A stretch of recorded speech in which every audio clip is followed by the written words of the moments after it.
Hello, everyone. Welcome to a very special edition of the Trucking Tower Podcast, Sustainiacs episode with my friends Damon Day and Michael Vincent. How are you doing, guys? Great. I'm awesome. I'm doing awesome, man. Peace and love, everybody. I mean, it's amazing because we in the green room or whatever the heck it's called, yellow room, green room, whatever. Before we started recording, I saw we were going to do Damon Day, and I did not realize who Damon Day was. Truth be told, until I came on, I looked, I said, "What? Damn! It's been a long time. You still sitting at that desk? How long you been sitting there, man? It's been like 4 years." And when he told me that you was going to be on the show, I said, "Oh, perfect timing. Great. Yes. Yes, I was so excited about this, man. So we got, Damon and I met through LinkedIn. I discovered his music. Yes. Man, this guy is super duper talented. Yes, he is. All kinds of stuff. Michael and I have this love for music. We've done some collaboration. Michael's got this thing where he's doing trucker songs. So, so we've got it between all of us, decades in trucking and supply chain and decades in music, playing, recording, and so forth. And, Damon just released a new album called Amazing. Yes. And, I want to ask, just to kick things off, Damon, what inspired you to record this album and who was involved with you in this one? Well, what inspired me is just the acts and the appreciation of love. And obviously my wife. Right. So you see the titles, you hear the titles and everything. And the first song that started it off was Down for Life. And that song was about got me going crazy right now. About fighting for a relationship that needs to be fought for. Right. And so I was like, this is the one you keep, is when it's Down for Life. So that actually started the record off, and it gave me the inspiration to go ahead and keep writing more. So you get to see the different titles with me, I Love the Way You Love Me, and all those songs. So, and it's definitely dedicated to all the lovers out there. If you looking for something, I don't know, maybe I can say some of the things that you guys don't say. So if, please go get it. And also, it was a few people that was involved in the record. Some people from my hometown, Fort Worth, which was Forrest Macy and Arthur Antoine. Also, Sean Christopher Thomas, who's been with me for a while for my last 3 or 4 records that we wrote. My son was a part of it, Damon King. Very cool.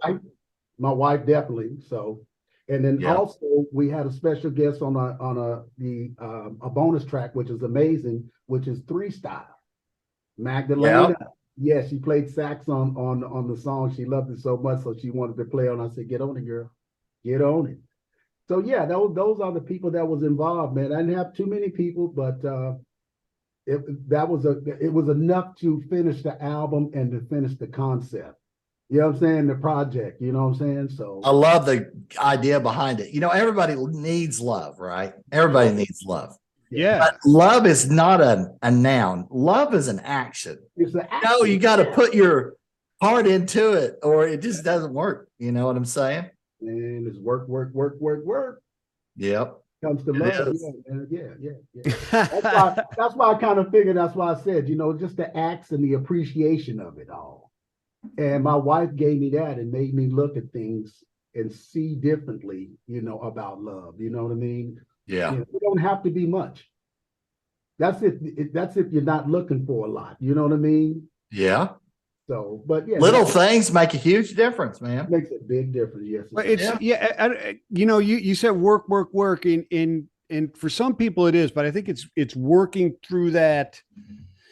The work is getting yourself to appreciate it and understand its value on a daily basis and how you can do it, right? Because once you get there, man, I got the greatest love of my life. My wife is amazing. We have the greatest love in our family, and it is absolutely effortless because we appreciate it, and we do all those little things that people have to work to understand just how important those little things are. But once you get it, man, it's there. It flows. You know, Yeah. and it's there. I'm super, super duper lucky with the wife I have of 20 plus years now. Yeah. And, you know, you just start thinking about what can I do to make this person feel more loved? And everybody's got their things, right? Whether it's time together, whether it's gifts, whether it's words of encouragement, whatever it is, what fills that person's love bucket up, you know? Yeah. You got two people working at it at the same time, and you both understand and you're both on the same page. Yeah. Well, and that's exactly it, Damon. I mean, it's if you love somebody that much, their needs and everything and their wants and their security and everything is above yours, right? The problem that happens a lot of times is then that person doesn't really reciprocate that knowledge or that feeling, right? And then it becomes taken for granted and you get frustrated and you move on. You got to communicate and be able to understand that communication and be able to, right, to right that ship and keep it balanced, right? That's where some of the work may come into play at times. Oh, right. We always gonna have struggles and stuff, and you know, just understanding and stuff like that, which we all supposed to have, because we really don't know a lot about it. It just comes up day by day, man. Certain things comes up, and then you start to, you know, you might learn something every day, you know. Yeah, you do. It's amazing how much science there is behind love, though. I mean, just the positive effects, right? Like, I mean, your marriage or your relationship with your significant other is going to improve and be so much more sustainable and reliable just by a simple act of saying "I love you" every morning as you're walking out that door, or a quick kiss or a quick hug can reduce your ability to have, or your risk of a heart attack and other diseases by significant percentages above just the depression and everything else that you can avoid through these acts of love, these simple acts of kindness and random that are so amazingly good for your relationship and also your physical and mental health. It's man, it enriches your life big time, man. You know, it is. I have two grown children. I have a 24-year-old and a 22-year-old now, and almost daily. I mean, I try to do it daily, but it's 3-4 times a week at least. I'll just text them because they're in Florida. They're away from me, living and doing their life. But it just I don't say, hey, kick ass today, or you know, take charge. Right. I said, put a smile on somebody's face or make somebody's day every day. It's walk out of the house with that intention, and your life will improve so much. It's unbelievable. Yeah, man. And so will everybody else's. So absolutely. That's basically why I wrote the record, man, because I didn't learn anything. I didn't know anything. You know what I mean? But being with my wife, I learned a lot. Yeah, absolutely. And appreciation and that's why I related that record over, man. It came so fast, man, I tell you. And what an experience, though. You know, I wrote all those songs on the truck, actually. Driving up and down that I-5, man, just playing the music and just thinking like, man, what a great record this is going to be. Can't wait to get it finished. Absolutely. Yeah, on that note, I'm going to play a clip of Damon's new song, Running Into Love. John here. Thomas. So you guys are going to want to check that out for sure. Yeah. So I'm going to do that right here. Running into love. Running into love. We can't walk out the door. I keep running into love. We can't go to the picture show. Running into love. Can't even go to the store. I keep running into love. I know it sounds crazy, but I'm telling you that my life has changed forever. Baby, all because of you. And girl, you are the center of this beautiful love affair. I see you everywhere. This was the last song I wrote because I was looking for a song and he sent me this track and I'm like, okay, I got that one. That's beautiful. Right in Man, you know, and Michael, I've seen music from you going back several years, right? And Michael and I did a collaboration on his song. We did this, that, and the other. This, that, and He the other. laid Oh, down yeah, some this, that, electric yeah. guitar and I added some keyboard. That was a whole lot of fun. You know, you and Michael, you've been recording some song collaborations with John Brewer in recently, I where you have. take a classic song and you add lyrics about trucking or supply chain. How did that thing come about? You know, I don't really remember how, but we've been doing it for a year. But when you wrote that, you put that in the notes, and I was like, I was going to call him and say, John, how the heck did we start this? But I thought it was much more interesting for me to just say, you know, I don't remember. You know, I mean, it started because it's like how I met Damon was on What the Truck with Dooner, and we had to play it forward calls, right? We'd say, hey, if you play an instrument, come on and play the instrument and stuff like that. And we started getting like actual artists, not, you know, just your Trey Griggs and stuff like that, who can play guitar. But we got professionals, and people who work with other professionals are good enough that other professionals will actually get in a studio with them, like Damon. See, nobody's dumb enough to get into a studio with me. So I got to get somebody from Carl's Jr. and Hardee's to put down his hamburger and write some lyrics, and then I'll do it. But I mean, that's kind of how it started. We were doing a Christmas show, and I found out that Run Run Rudolph, right? Yeah. Is public domain. So I covered it and did it played all the instruments and stuff like that, and then did a video with my family pretending like they were playing and then chasing the girls around in their Christmas gear and stuff like that. You know, Run Run Rudolph, and put on the show. And I think that's what inspired Brewer to say, hey man, let's do some songs together, because I think he's the one who came up with the idea of doing it. I don't. But yeah, I forget what the first song was. I forget what it was. But yeah, no, it's been fun though. I think we've got like 11 songs out there, man. Yeah. They're fun. Some of them are really bad, and some of them are fun. Some are like, wow, I love the way it's like a garage band. Did you mean to do that? I was like, no, that just sucked. And you know something? Hey, Mike, I got a trucking song too as well. I love it. I want to send it to you. I want you to hear it. You know, Okay. You know something, Andy? Didn't I send it to you? I'm trying to remember. I think you might have. Damon and I text back and forth, and he sends me stuff every so often. Yeah. And he's putting so much material out there, I have a hard time keeping up. I wrote words to this, that, and the other, by the way, Andy. That's got words in it too. Yeah. We need to get that out there. I love the idea behind Michael's song, This, That, and the Other. You know, about never being satisfied, chasing, you know, stuff. Just stuff, right? Yeah. But you can have everything you want in life if you just concentrate on the right things, man. Yeah, on the right things. Yeah. You got this, but that and the other one's better. No, right. Oh, yeah. Ain't right. So I got a question for both of you guys. Yeah. I'm gonna start with Damon. Oh shit. Okay. All right. So what is your earliest memory, Damon, of playing an instrument or singing?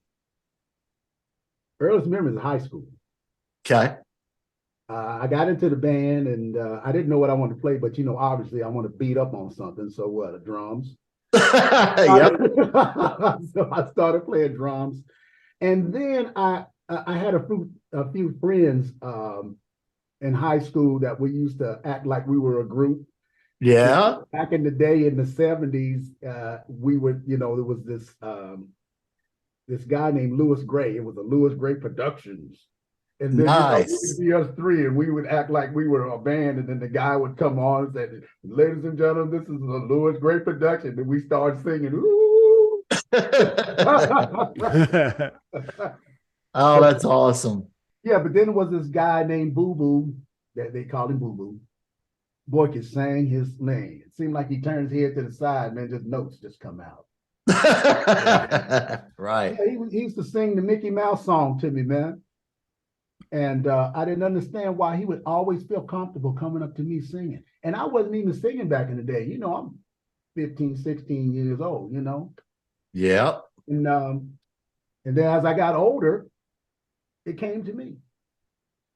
You know what I'm saying? That was like the weirdest thing. So, Well, you got an amazing voice, Damon. thank you so much. I mean, I'm sure somebody went, wow, that guy can sing. I got to get him into some sort of a group or something, man. Well, 30 years, man. You know, I got it at a late age and at 30 years old, and I worked hard for it, man. I didn't see results. I wasn't looking, you know, I was just looking to be a real a songwriter, actually.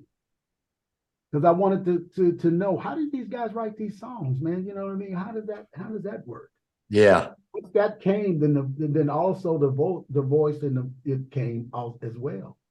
Yeah. And then I learned melody, and when I learned melody, that was it. And so, and I just kept writing, like I was telling you guys earlier. I just kept writing every day.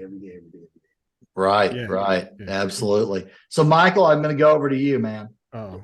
What was your earliest memory of singing or writing or playing? You know, where did it start for you? It started for me. It was a lot later than Damon. It was only about 10 years ago that I started. And my oldest daughter was getting into guitar and was really good, like gifted as a musician, just could pick things up really, really quickly. Oh yeah. And you know, she was at 10, 11 years old. And we'd be going into like Guitar Center, like the Diamond store down in Fort Worth or in Fort Myers, et cetera, and pick like a $15,000 Gibson off the wall and hand it to her. And the guy's looking at me like, are you nuts? And then she just starts belting out some Led Zeppelin and stuff on it. And they're like, oh, let me give her this guitar. Let's give her this guitar. Let's give it. And my son, I could go out and play baseball with and stuff like that. But my daughter didn't relate that well. So I decided I was going to learn how to play a guitar to do that. Right. Very cool. And you know, man, after the blisters and the struggling, once you play an actual tune and from your childhood or your past or whatever, and it sounds like halfway like that tune, that's it, man. You're hooked. Yeah. You're done. Oh yeah. And that's what did it. But then, so I was teaching myself, but my father-in-law is a Methodist minister, and he plays guitar and sings, etc. And so he started teaching me, and what he would do is he'd pick out a song, and many times, I mean, he's an old hippie, so you know it was either like a Bob Dylan tune or something like that, or Crosby, Stills and Nash, or something like that, or it was a Methodist hymn, which I don't know if you've ever tried to play hymns on a guitar, but it's incredibly hard because everything's in E flat. And every syllable is a different chord. It's really tough. But what he would do is say, here's the chords. And I'd learn how to do the finger chords. He'd say 1, 2, 3, go. And he would play it. He would not slow down for me. And he would not stop for me. If I'd made a mistake, I had to figure it out. And that's how I learned quickly how to play guitar, because 3 months into it, he had me up on stage in the church playing. Wow. And at the beginning there, better than half the times, I wasn't even touching the strings because I was so lost. I didn't know what the heck I was doing. I was just faking it. But that's how I learned. I got the bug, and then now I'm just I'm into the whole music theory and just writing my own stuff and having fun. I really just, the best time for me is just me and a guitar and just ripping out some blues licks that they just come to you after a while. They just come.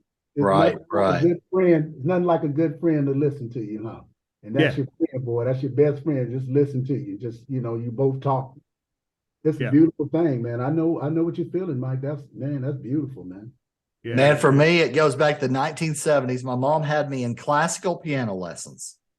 Oh, and I hated it. Okay. She would call me in outside playing. Oh, I would be in the middle of a yard football game with guys that were older than me. And she'd come out and go, Andy, it's time to come and practice your music. I said, Mom, you just killed my street cred, man. You can't come out talking about come and practice the piano in the middle of a football game. Anyway, I did all these like festival stuff and guild and competition stuff until I was about 13 years old or so. And I quit playing until I moved in. A college roommate was in a band. And he had all the equipment, right? He had a DAT recorder, he had a concert speaker, and I started just playing stuff for fun. And that's just a whole different level. Yeah. When you're playing stuff for fun and writing stuff, it's just like, it's just a totally different thing than sitting down with a sheet of music and figuring out this, that, and the other thing. And, and the funny part about that, we had this massive concert speaker, so we'd put it on the porch and start playing.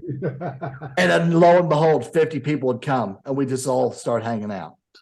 So that's awesome. It kind of, transition from having to play to wanting to play, Yeah. Isn't it funny where inspiration comes from? Oh, man. And this guy, man, he is so musically talented. He worked for the Grammys. Oh, wow. And he has a grand piano. He has a Gibson. He has a Takahama. Is that what it is? Yeah. Okay. A Tacoma. Oh, man. And we just get together and just have fun and play some jams. Just like, here's 4 chords. Takamine. That's it. We just get together and play 4 chords and just over and over, just play this, that, Golly, that's so much fun, man. That is so much fun. And if you approach that not as a business, sometimes you approach it as having fun, it all comes out beautiful. Yeah. Just jamming is unbelievable. Man, it is. Yeah, man. Yes, and that's where the best stuff, I feel like, comes out too, man. But did you watch the and I forget what the documentary was, but the Beatles, right? As they were writing Let It Be, right? They marked off every day from the idea of the Let It Be live concert, rooftop concert, to the end of it, and going through that whole process. Have you watched that documentary? It's like a couple years old, maybe. I haven't seen that one yet. It's amazing. There's nobody narrating it. It's just all the film, and it's actual film of them in the day after day in the studio. And some of it, they're just sitting there smoking a cigarette, arguing or talking, whatever happens to be, all that stuff. George Harrison quits the band in the middle of the thing, and they get him to come back. All kinds of stuff going on there. Peter Sellers shows up, and wow. all this crazy stuff's going on. But I mean, it's literally, there's points in there where it's just Paul McCartney just waiting for John or somebody to show up for hours, and he's just plunking on a piano, and then next thing you know, there's a song, and they're like, whoa, we should record that. Okay, cool. And then just amazing stuff to do. That is so cool, man. I got to watch that one. There's an awesome Eagles documentary too. Eagles is one of my favorite bands. There's I haven't seen that yet. Oh yeah. Chaos. Is it Chaos and Creativity or something like that on Abbey Road is a good one too. It's just hosted by Paul McCartney. Yeah. It's like 60 people in the old Abbey Road studios there. That's on Netflix, right? Yeah. Have you seen it? No, I haven't seen it, but I dude, it's really good, dude. It's really good. He's got all their old recording equipment there and stuff like that, and he's just playing and just amazing stuff. Amazing stuff. I mean, Hendrix played a left-handed guitar, right? Yeah. Or a right-handed guitar, he played it lefty, but he strung it as a left-handed guitar, right? I mean, it wasn't upside down strung, right? McCartney played a blues song for John Lennon on a right-handed guitar, strung as a right-handed guitar. Wow. And that's how they got together and started the Beatles. And he played that tune on that Chaos and stuff like that with a guitar strung right-handed with his upside down. I mean, if you can imagine the strings and how you had to play that. Unbelievable. Unreal. Yeah. I got to ask Damon about something else. Come on. Uh-oh. So I followed him for years now. He and I text back and forth. We talk all the time. Can you tell us about Resurrection Road, your group, and what you guys have planned for the months and years ahead? Kind of what's going on with that? Well, when I was out on the road and I get this phone call. And this guy said, well, somebody referred me to you. He said, you want to start a band? His name was Jed Ojeda. Now, mind you, he used to own the Mint in LA. Oh, wow. Yeah. And I said, hell yes. but I won't be home because I was training. I won't be home in 30 days. He said, just call me when you get back. And when I got back off the road, we got together and we wrote these tunes. And then that's when we started putting the band together. Right.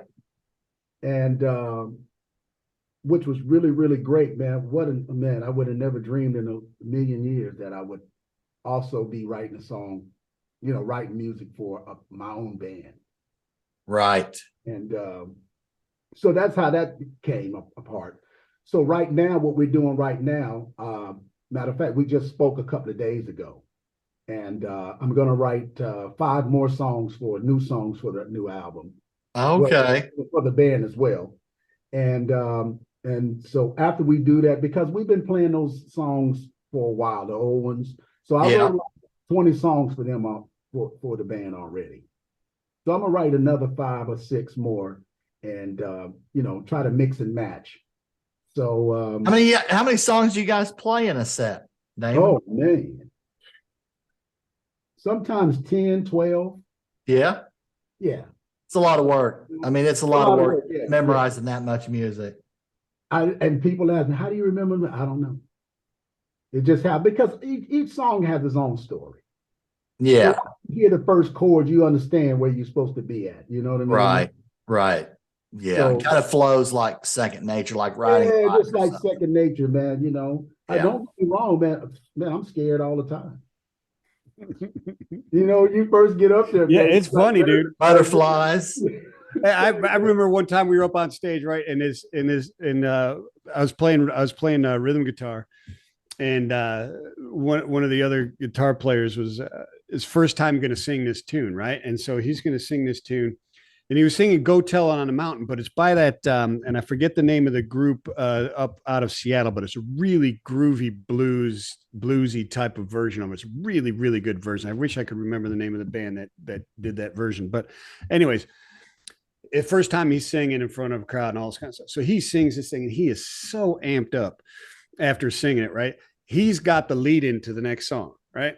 Yeah. And he's going through this lead in and I'm just looking at him. I'm trying to go, slow it down because like he's going to get done with this lead in and we're going to drop the beats per minute by like 40. You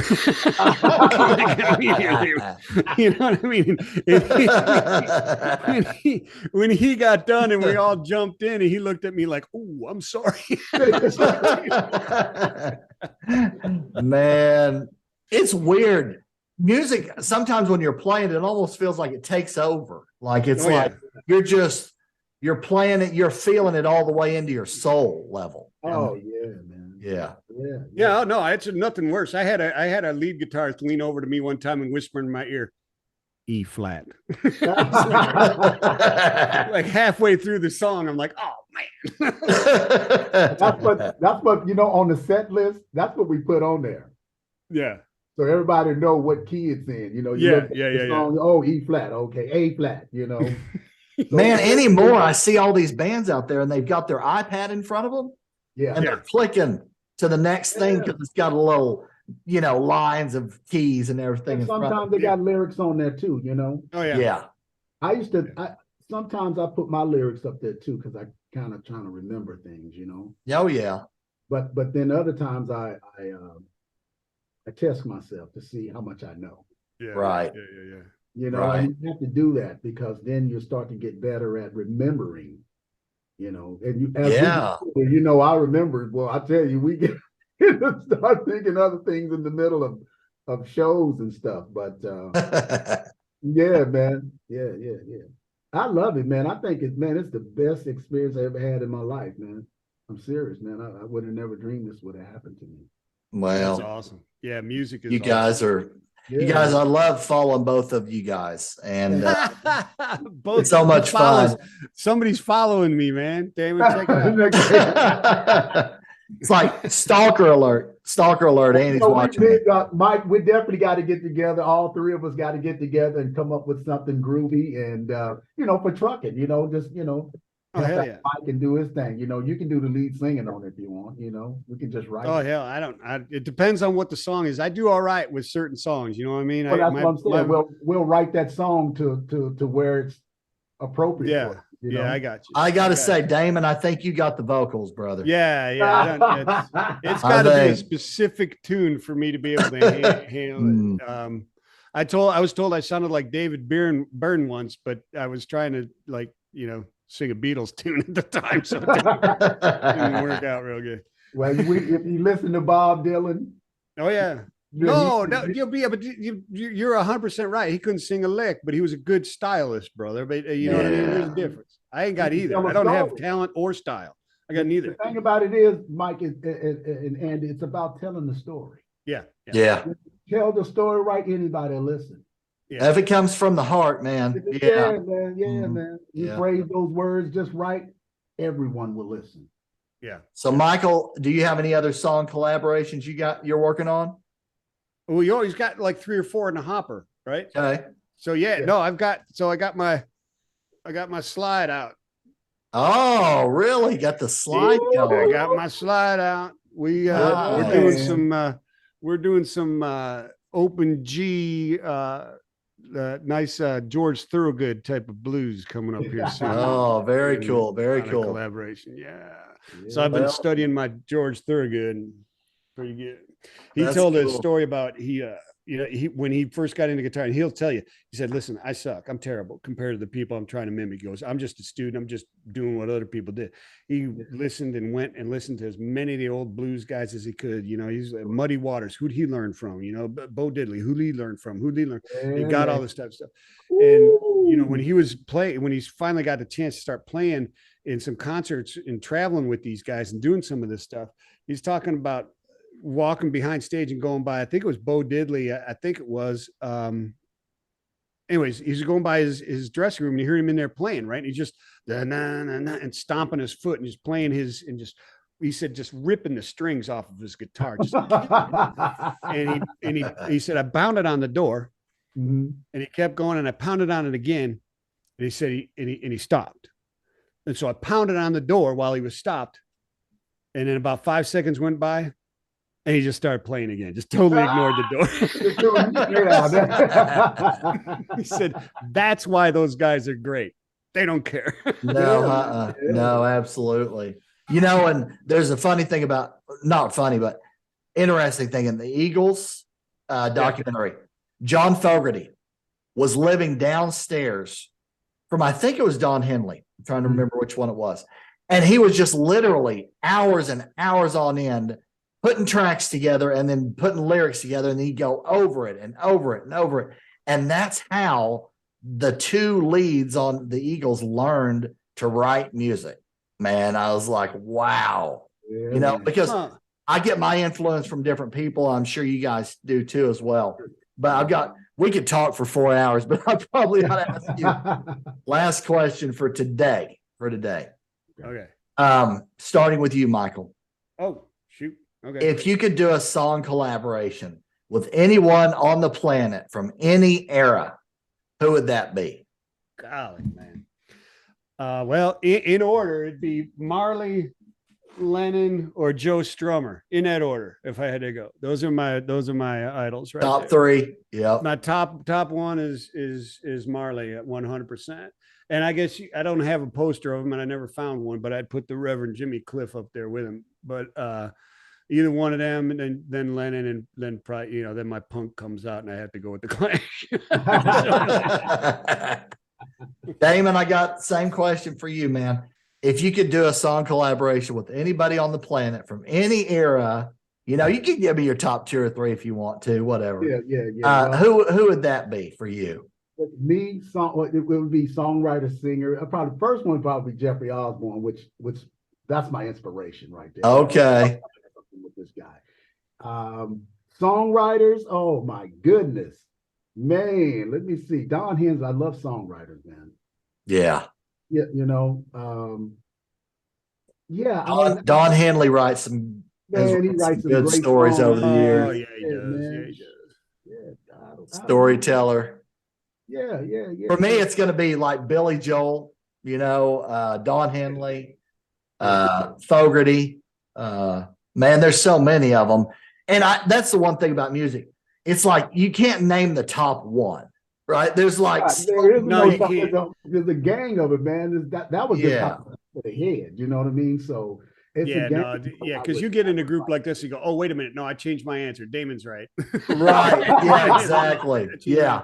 We need to make it our top 50 more like. Yeah. Yeah, I just watched the other night, Damon. I watched the Clive Davis story, Oh, yeah. which is that's one of those shows where you watch for like 5 minutes and then an hour goes by and you're still going, oh yeah, I was going to get up and go to the bathroom an hour ago, right? Because unbelievable. What a life that dude had. Well, I was gonna say these guys are gone though. Prince. These guys, man, these are great songwriters, great performers. Yep, no doubt. Babyface is around, great songwriter, great singer, composer, and all those guys. You know what I mean? It's a lot of cats, man, I can name, right now. Yeah, Clapton is up there for me. Oh yeah, man. BB King, he's up there. Now something Jeff Beck. Oh, I would have loved to play with that guy. What a great guitarist that guy was, man. Yeah. Oh my goodness, man. And I got to see a concert with Lindsey Buckingham in a small theater, probably about 300 people. I've never seen somebody play a guitar like Lindsey Buckingham, man. He's all over that guitar. I mean, crazy level. So here's a joke I saw. It was a meme, and it had a picture of Taylor Swift, and it said, writes whiny songs about her exes and makes them listen to it. And then it had a picture. Then it had a picture of Stevie Nicks and says, sings songs about what an a-hole her lover was and makes him play guitar. Oh, dude, that is so true. I was sometimes I wonder, why did you get in a relationship with women when you know they're going to break up with you down the line? You know what I mean? You know what though, Damon? It makes for some great music, don't it? Yes, it does. Ooh, man, the stories that came out on that Rumors album they had. My goodness. Rumors, one of the best albums ever written, man. Oh, yeah. Definitely. Man, it's from the heart. It is raw. It is emotional. When Lindsey brought in his girlfriend, Stevie Nicks, she turned Fleetwood Mac into the biggest band to me. I'm saying, I'm not taking anything away from those other guys because they were very, very talented. Right. But when she came in with that voice. Oof. Yeah, no, because they were killer with Christy McVie. Christy McVie can sing a hell of a tune. She's awesome. Oh yeah, yeah. But then Stevie Nicks came in and just complimented her style. Yeah. So those two voices really made that match.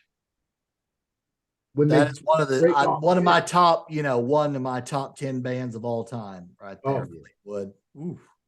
Man. Well, you know what? We could go on for about 6 hours, but we probably ought to put a wrap on this one, man. It's so much fun talking to you guys. We're going to do more of this stuff. And honestly, we need to get a collaboration. Did you play Running Into Love? Yeah, it's in there. Yeah, I need to get that from you actually, but it'll be in this video, that's for sure. So did you get I sent it to you, the song? Okay. I've been going and blowing. I haven't even seen it come across yet, but it'll definitely be there. And I'm gonna, Michael, while we're talking about it, I need to get a couple of clips from you, video, audio stuff. I'm gonna pull. So you guys, we're gonna have we'll have some images, audio, video going on here. Awesome. And I'll pull that all into this video. So that's gonna do it for this episode of the Trucking Tower Podcast. Thanks for listening or watching, everybody. Take care. And as Michael says, peace and love. Peace and love. Yes. Thank you, Andy, for having me. Mike, it's great to see you again, brother. We'll get together. All of us. Fight the good fight. Fight the good fight, my friend, Damon. Peace and love, man. Thank you, man. Thank you so much. More to come. We're going to do some things together. So you guys will have to come back and see some more. So thanks for watching or listening, everybody. And we will see you again soon. Take care. You bet. Peace.